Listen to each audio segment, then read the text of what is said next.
Okay, we've got a completely overcast day today. It's nearly midday and there's not even the hint of light to throw any shade anywhere or anything at all. So I thought I'd come and cheer myself up with something that's a Tiggerific looking transmitter here in the orange and black. And this little quad here looks very similar to one I've just reviewed, and I've done loads of these little ducted fans ones. They're all based around the same sort of controls and everything, and battery and everything else. But this one actually comes with gesture mode on it. So basically it's got sensors pointing out through the bodywork and then down as well, and literally when you put your hand near it, it will just try and avoid your hand. So in theory it should actually also have collision avoidance as well. To be honest, these things really don't need collision avoidance, but it might be a bit of fun to give it a go. I don't know how it copes with light. I'm not too sure how the sensors actually work, and I might give it a go with the lights off in the house when I actually do the summary, just to see how it copes there as well, see whether it does fly in complete darkness. You've got 300 milliamp hour single cell battery there, connects in, there's no on and off switch, so once you plug it in it's live. You've got a nice little gaming style transmitter. These are your trim buttons on it. This one here is auto takeoff, this one here is auto land, this one here is just different speed rates, so press that and it goes up, and I'll show you all these when we get into flight. And it's got 3 different speed rates, like I say, and it's cyclical, so once you're in high rates, in third rates, press it and it'll come back round into first rates. This one here is your headless mode, and also I think it's a return to home, but there's one model I've just about to review that doesn't have a return to home, which I'm really pleased about, because they don't do anything anyway, because it's got no GPS on it, but we'll have a play with that when we get going.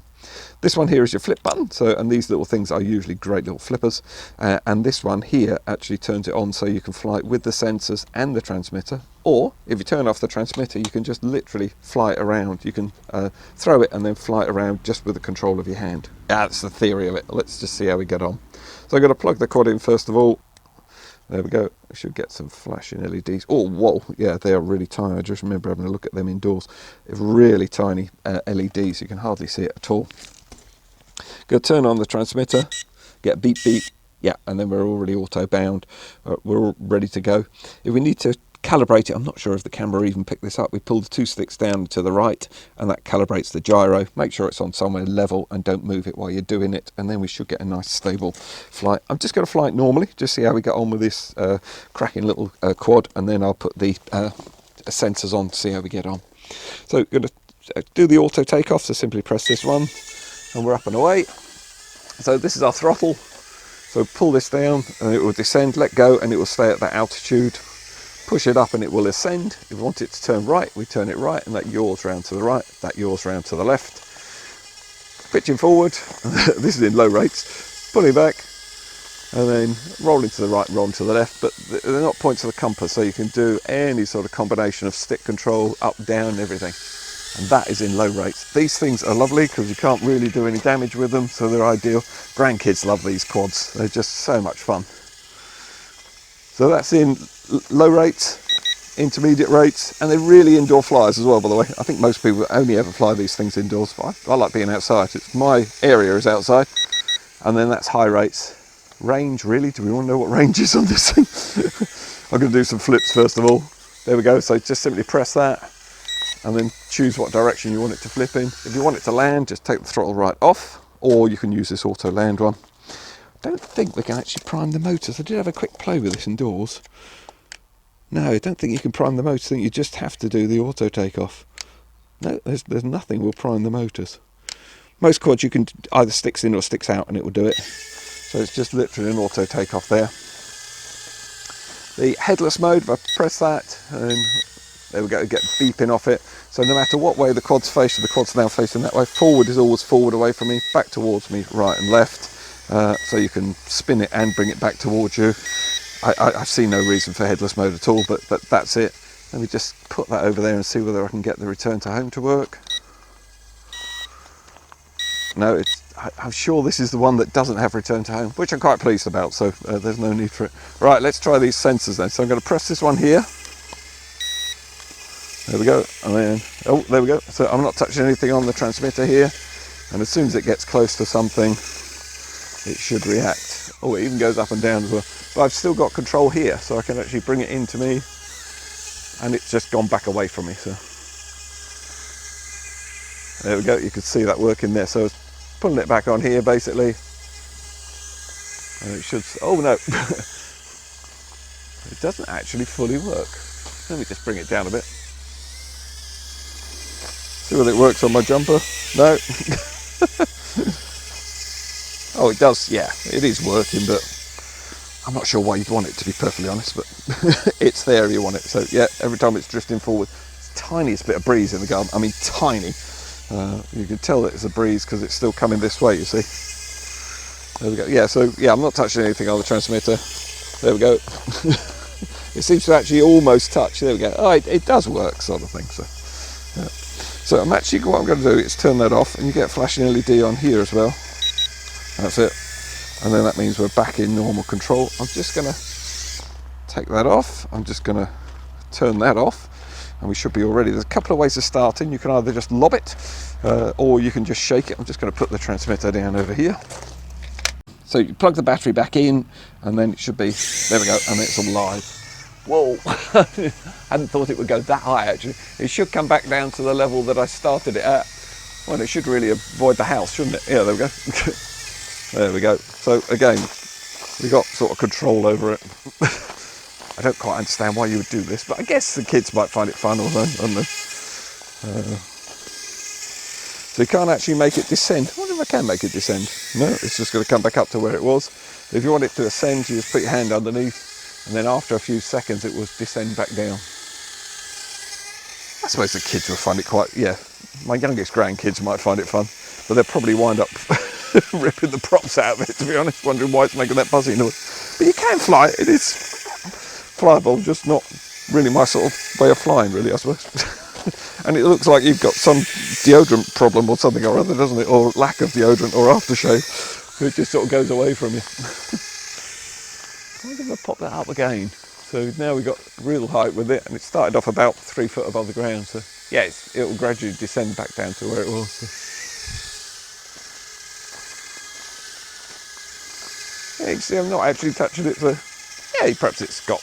Well, I'm reviewing it anyway. So, and obviously it's going to go away from me because now literally my body was coming close to it as well. So oh, we've got flashing LEDs, which means we're getting low on power. I will give this a little go indoors. Like I say, I'll give it a go with the lights all off and see how we get on with that. God, this would confuse it. Oh yeah, you can hear it. Really didn't know what to do there.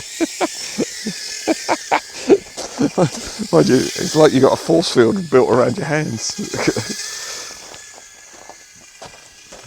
The other way of what you have to do is just turn it like that, and you can just launch just by lobbing it. There we go. And then it's just another way of starting it, really. So it's basically the shaking action of the actual quad that makes it work. And obviously, to stop it, all you have to do with most quads with altitude hold is get them to 90 degrees and they'll stop.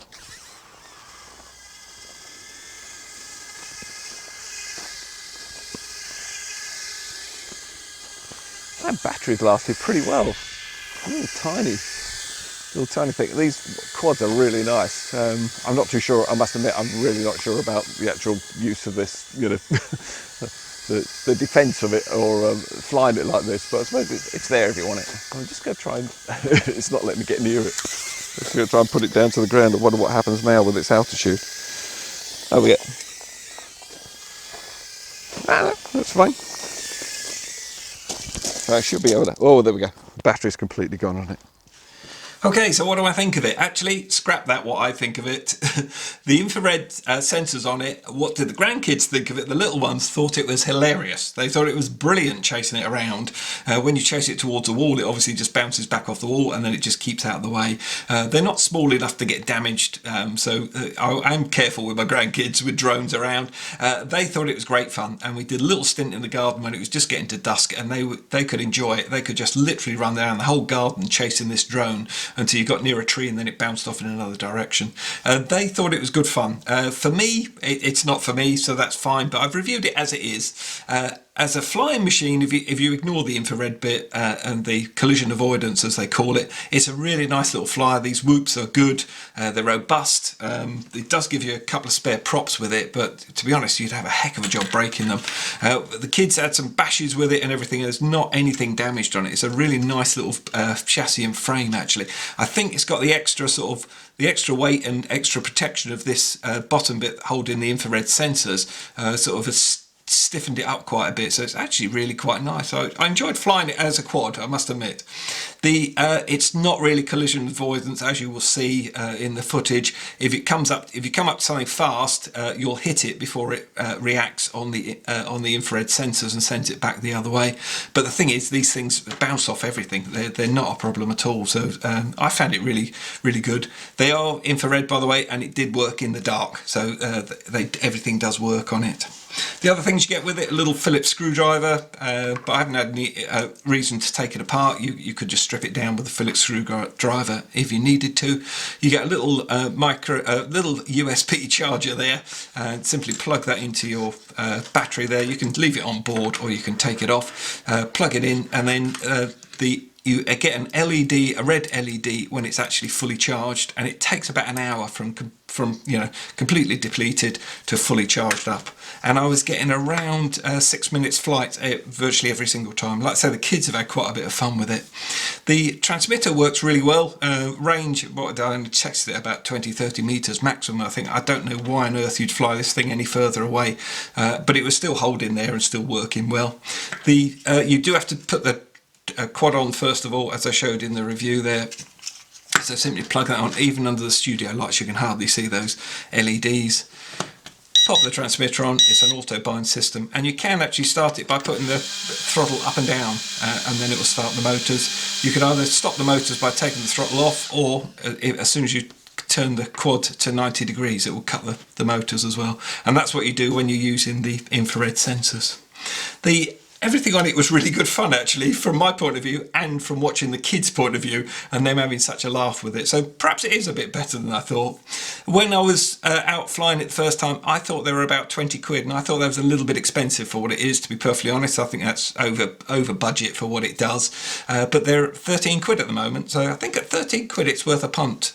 Maybe you sort of get one saying you had the grandkids or the kids in mind when you bought it. So this could be a nice way of getting your first little tiny whoop to go and play around with, and perhaps get you into flying. I do hope you've enjoyed that one, and I'll see you on the next.